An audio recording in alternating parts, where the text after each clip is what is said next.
Becoming fluent in English language can seem like a daunting task. Like every journey, the first step is often difficult. But if you take the first step, the further remaining door which are closed for you will be opened. So today in this video, I'm going to give you a couple of steps that you can follow to make your language more fluent and make it more clear. So watch this video till the end. So let's get started. Number one, don't be afraid to make mistakes. Okay, people, your main purpose is to deliver the message, is to communicate with the people. Not necessarily, or that's not compulsory that you speak proper English and the perfect English, I would say, with the perfect vocabulary, with the perfect sound. Let me tell you one thing, we are not the native speaker, and even sometime native speaker make mistakes. If you would listen them, you would be astonished to hear them that really they do make mistakes. And if you are making mistakes, it means you are progressing, you are developing yourself.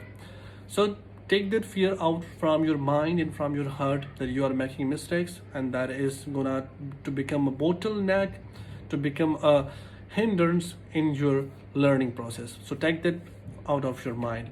The second tip that I want to talk about is practice, practice, and practice. People, until you don't practice, you won't be able to speak or to make your language more fluent and more clear. Practice makes man perfect, you might have heard said by the Francis Bacon, one of the father of essay writing. So try to give a little time to your speaking. Try to speak with yourself. Try to speak with the partner. Make a friend to whom you can communicate.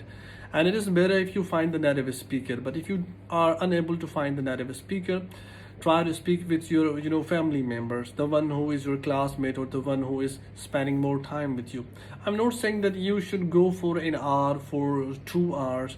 No, at least try to give the time of half an hour and 1 hour, and that's gonna to be very productive for you.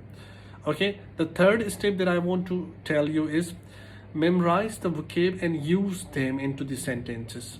Sometimes what we do, we just memorize the word but we don't use them into the sentences, and we forget them in a couple of days. So try to use them in a story. Write a story about yourself. Write a story, something that you don't forget. Write something that you love to, and use that vocab. That is gonna to never fade up from your mind. It will remain forever, and this is gonna to help you. The third step is listen to learn. When listening to English songs, drama, news, or movies, whatever you like, pay a close attention. Keep a notebook with you and note down the new words, new phrases, or idioms that you might haven't heard before. Learning from the real world is more better and natural than learning from the notebooks and online, and that can be more productive for you if you pay a close attention. And if you are speaking to a native speaker, don't be afraid to ask any idiom or any word that you don't understand. That can help you a lot. Okay, the fourth one is practice your mouth muscles. Let me tell you one thing, people. English has 44 sounds. Among them, 20 are vowel and 24 are consonants. And these sounds are further divided into the subsections. English might uses a couple of sounds that your native language don't have. And if you will practice these sounds accurately, try to exercise your mouth muscles and develop them properly in order to not get any trouble while pronouncing the English words. Try to speak at home aloud. Don't speak so slowly, speak a little bit aloud. And if you're reading something, try to read aloud and record your voice. And after that, you must listen it and correct the mistakes that you are making in that sound. You might have heard about the tongue twisters. If you will practice these tongue twisters, they are going to help you to speak more fluent and more clear, and you won't stuck at any point. Okay, the last one is copy a native speaker. Well, this point is a little additional.